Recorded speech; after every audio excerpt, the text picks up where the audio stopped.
wabarakatuh. Perkenalkan, nama saya Ananta Maya Saputra. Saya mahasiswa semester 3 Prodi Manajemen, Fakultas Ekonomi dan Bisnis. Pada kesempatan ini, saya akan membahas berbagai konsep penting dalam teori ekonomi yang menjadi dasar dalam memahami dinamika perekonomian. Ekonomi memainkan peran yang sangat krusial dalam kehidupan sehari-hari, baik dalam skala individu, bisnis, maupun negara. Melalui pembahasan ini, kita akan mendalami berbagai aspek ekonomi, mulai dari konsep dasar hingga kebijakan ekonomi yang mempengaruhi kesejahteraan masyarakat. Dengan memahami materi ini, kita dapat lebih bijak dalam mengambil keputusan ekonomi, baik sebagai konsumen, produsen, maupun pembuat kebijakan. Langsung saja kita bahas materi yang pertama. Materi pertama tentang konsep dasar ekonomi mikro. Ekonomi mikro adalah cabang ilmu ekonomi yang berfokus pada perilaku individu, rumah tangga, dan perusahaan dalam membuat keputusan mengenai alokasi sumber daya yang terbatas. Konsep dasar dalam ekonomi mikro mencakup permintaan dan penawaran, elastisitas, serta perilaku konsumen dan produsen. Permintaan menunjukkan hubungan antara harga suatu barang dan jumlah barang yang ingin dibeli oleh konsumen. Sedangkan penawaran mencerminkan hubungan antara harga dan jumlah barang yang ingin diproduksi oleh produsen. Faktor-faktornya seperti perubahan harga, pendapatan, selera, dan harga barang lain yang dapat mempengaruhi keseimbangan pasar. Selain itu, konsep elastisitas permintaan dan penawaran sangat penting untuk memahami respons pasar terhadap perubahan harga atau faktor eksternal lainnya. Studi tentang ekonomi mikro membantu kita dalam memahami bagaimana pasar bekerja, bagaimana harga ditentukan, serta bagaimana kebijakan ekonomi dapat mempengaruhi kesejahteraan individu dan efisiensi pasar. Di sini ada materi kedua selanjutnya, yaitu tentang elastisitas permintaan dan penawaran. Elastisitas adalah ukuran responsivitas perubahan jumlah yang diminta atau ditawarkan terhadap perubahan harga atau faktor lain. Elastisitas permintaan dapat dibedakan menjadi elastisitas harga, elastisitas pendapatan, dan elastisitas silang. Jika permintaan suatu barang sangat sensitif terhadap perubahan harga, maka barang tersebut memiliki elastisitas tinggi.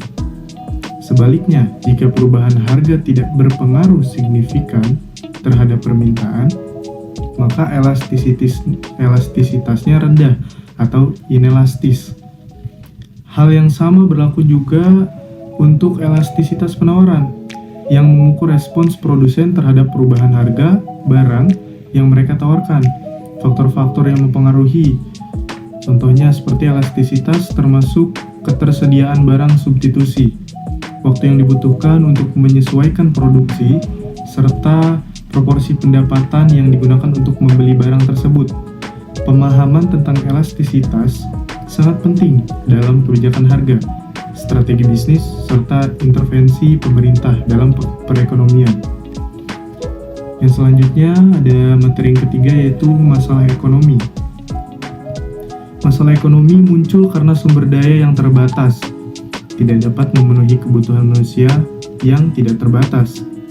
Ada dua jenis utama masalah ekonomi, yaitu yang pertama masalah pokok ekonomi dan yang kedua adalah masalah ekonomi modern. Masalah pokok ekonomi mencakup apa yang harus diproduksi, bagaimana cara memproduksi, dan untuk siapa barang diproduksi. Dalam ekonomi modern, tantangan seperti inflasi, pengangguran, ketimpangan pendapatan, dan pertumbuhan ekonomi menjadi fokus utama. Berbagai sistem ekonomi seperti ekonomi kapitalis, sosialis, dan campuran mencoba memberikan solusi terhadap permasalahan ekonomi ini. Dalam sistem kapitalis, mekanisme pasar menentukan alokasi sumber daya. Sementara dalam sistem sosialis, pemerintah memiliki peran dominan dalam perencanaan ekonomi. Solusi yang efektif terhadap masalah ekonomi bergantung pada kebijakan ekonomi yang diterapkan oleh pemerintah serta efisiensi mekanisme pasar dalam mengalokasikan sumber daya. Materi selanjutnya, materi keempat, yaitu teori biaya dan penerimaan. Teori biaya dan penerimaan merupakan dasar dalam analisis keputusan produksi suatu perusahaan. Biaya produksi terdiri dari biaya tetap, biaya variabel, dan biaya total. Biaya tetap adalah biaya yang tidak berubah dengan tingkat produksi, seperti sewa gedung dan gaji karyawan tetap. Biaya variabel berubah sesuai dengan tingkat produksi, seperti biaya bahan baku dan tenaga kerja tambahan. Di sisi lain, penerimaan perusahaan dapat dihitung berdasarkan harga jual dan jumlah barang yang terjual. Konsep seperti penerimaan total, penerimaan rata-rata, dan penerimaan marginal membantu perusahaan dalam menentukan strategi harga dan volume produksi yang optimal. Pemahaman tentang hubungan antara biaya dan penerimaan sangat penting untuk mengambil keputusan bisnis yang efisien, termasuk dalam penentuan harga jual dan volume produksi yang dapat memaksimalkan keuntungan. Selanjutnya dalam materi yang kelima, yaitu teori produksi dan kegiatan perusahaan. Teori produksi membahas bagaimana suatu perusahaan mengubah input menjadi output melalui proses produksi. Dalam teori ini, terdapat berbagai konsep penting seperti fungsi produksi, skala hasil produksi, serta efisiensi produksi. Faktor produksi utama meliputi tenaga kerja, modal, tanah, dan kewirausahaan. Sebagai perusahaan, harus memilih kombinasi faktor produksi yang paling efisien untuk memaksimalkan keuntungan. Salah satu konsep utama dalam teori produksi adalah hukum hasil yang semakin berkurang, yang menyatakan bahwa ketika faktor produksi tertentu terus ditambahkan sementara faktor lainnya tetap, maka tambahan output yang dihasilkan akan semakin menurun. Selain itu, perusahaan juga harus memperhitungkan biaya produksi dan teknologi yang digunakan dalam proses produksi untuk tetap kompetitif di pasar. Dengan memahami teori produksi, perusahaan dapat mengambil keputusan yang lebih baik dalam pengelolaan sumber daya dan strategi bisnis mereka. Selanjutnya adalah materi yang keenam, yaitu tentang struktur pasar. Struktur pasar mengacu pada karakteristik dan bentuk pasar yang menentukan perilaku produsen dan konsumen dalam bertransaksi. Beberapa jenis struktur pasar yang umum meliputi pasar persaingan sempurna, monopoli, dan pasar oligopoli, dan persaingan monopolistik. Pasar persaingan sempurna dicirikan oleh banyaknya penjual dan pembeli dengan produk yang homogen, serta tidak adanya hambatan masuk dan keluar dari pasar. Sebaliknya, monopoli terjadi ketika hanya ada satu produsen yang menguasai pasar, sehingga memiliki kendali penuh atas harga. Oligopoli adalah kondisi di mana hanya terdapat beberapa produsen yang saling mempengaruhi dalam menentukan strategi bisnis. Sementara itu, persaingan monopolistik memiliki banyak produsen, tetapi produk yang ditawarkan berbeda dalam beberapa aspek, seperti merek atau fitur. Pemahaman tentang struktur pasar sangat penting untuk memahami dinamika persaingan dan strategi bisnis yang digunakan oleh perusahaan dalam berbagai industri. Materi selanjutnya itu materi ketujuh tentang pendapatan sosial. Pendapatan nasional. Pendapatan nasional adalah ukuran keseluruhan pendapatan yang diperoleh oleh suatu negara dalam periode tertentu. Konsep ini mencakup berbagai komponen seperti produk domestik bruto atau yang singkat PDB, produk nasional bruto atau PNB, dan pendapatan nasional neto, serta pendapatan perseorangan. Pendapatan nasional digunakan untuk mengukur kesejahteraan ekonomi suatu negara, serta sebagai dasar dalam perumusan kebijakan ekonomi. Sementara, faktor yang mempengaruhi pendapatan nasional meliputi tingkat produksi, investasi, konsumsi, serta perdagangan internasional. Dengan memahami konsep pendapatan nasional, pemerintah dan pembuat kebijakan dapat mengambil langkah-langkah strategis dalam meningkatkan pertumbuhan ekonomi dan kesejahteraan rakyat.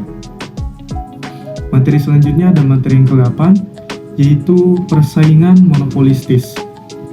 Persaingan monopolistis adalah suatu bentuk pasar di mana terdapat banyak penjual yang menawarkan produk serupa tetapi tidak identik. Perbedaan dalam produk dapat berupa kualitas, merek, fitur, atau layanan tambahan. Perbedaan dalam produk dapat berupa kualitas, merek, fitur, atau layanan tambahan, dan dalam pasar ini, perusahaan memiliki kendali atas harga dalam batas tertentu karena produk mereka berbeda dari pesaing. Ciri utama dari persaingan monopolistis adalah adanya kebebasan masuk dan keluar pasar serta persaingan non-harga seperti iklan dan inovasi produk. Dalam jangka panjang, keuntungan ekonomi cenderung berkurang karena masuknya pesaing baru. Pemahaman tentang persaingan monopolistis ini membantu perusahaan dalam mengembangkan strategi pemasaran yang efektif untuk mempertahankan daya saing pasar. Materi selanjutnya yaitu materi ke-9 tentang pasar bebas dan kebijakan pemerintah. Pasar bebas adalah sistem ekonomi di mana keputusan mengenai produksi dan distribusi barang serta jasa ditentukan oleh mekanisme pasar tanpa intervensi pemerintah yang signifikan. Namun, dalam banyak kasus, pemerintah tetap memainkan peran dalam mengatur pasar untuk menghindari kegagalan pasar seperti monopoli, eksternalitas negatif, dan ketimpangan distribusi pendapatan. Bentuk kebijakan pemerintah yang umum meliputi regulasi, subsidi, pajak, dan pengendalian harga. Intervensi ini bertujuan untuk meningkatkan efisiensi pasar dan kesejahteraan sosial. Memahami hubungan antara pasar bebas dan kebijakan pemerintah penting bagi pembuat kebijakan dan pelaku ekonomi dalam menciptakan sistem ekonomi yang stabil dan berkeadilan. Materi selanjutnya yaitu ada materi yang ke-10, kebijakan fiskal dan moneter. Kebijakan fiskal dan moneter adalah dua instrumen utama yang digunakan pemerintah untuk mengelola perekonomian. Kebijakan fiskal mencakup pengeluaran dan penerimaan negara seperti pajak dan belanja pemerintah yang bertujuan untuk mengendalikan pertumbuhan ekonomi dan stabilitas keuangan. Di sisi lain, kebijakan moneter dilakukan oleh bank sentral untuk mengendalikan jumlah uang beredar melalui instrumen seperti suku bunga, operasi pasar terbuka, dan cadangan wajib.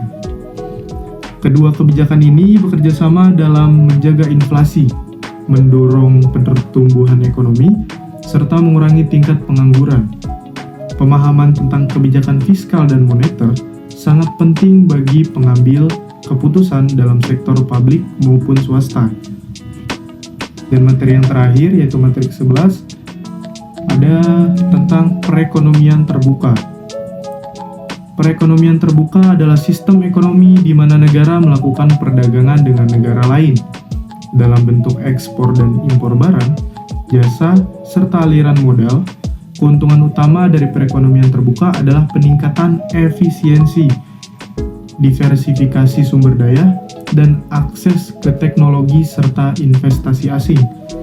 Namun, sistem ini juga menghadapi tantangan seperti fluktualisasi nilai tukar, ketergantungan pada pasar global, dan risiko krisis ekonomi yang berasal dari luar negeri.